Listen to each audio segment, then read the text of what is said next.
નર્મદા જિલ્લાના રાજપીપળાના આંબલેથા ગામ નજીક રેલવે ટ્રેક પર પાટાને જોડતી 106 ક્લિપ કાઢી નાખી ટ્રેન ઉથલાવી પાડવાનું કાવતરું ઘડાયું હતું।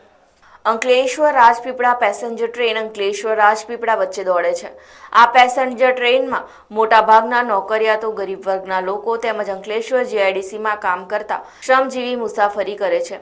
ત્યારે રવિવારે કોઈ શખ્સોએ આંબલેથા અને કુમ્મસ ગામ વચ્ચે રેલવે ટ્રેક પરની 106 પેડલ ક્લિપો કાઢી નાખવામાં આવી હતી।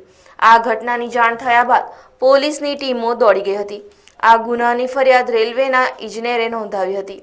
આ ગુનાની ગંભીરતા જોઈ ડીએસપી નર્મદા મહેન્દ્ર બગડિયાની સૂચનાથી ડીવાયએસપી એમવી જાડેજા સુપરવિઝનમાં તપાસ ચાલી રહી છે।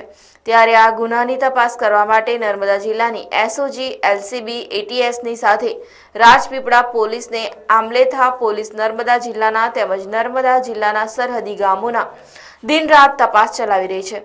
તેમજ પોલીસ આ ગુનામાં બાતમીદારો આઈબીની ટીમો કામે લાગી ગઈ છે, પરંતુ હજુ સુધી કોઈ કડી આ ગુનામાં પોલીસને મળી નથી।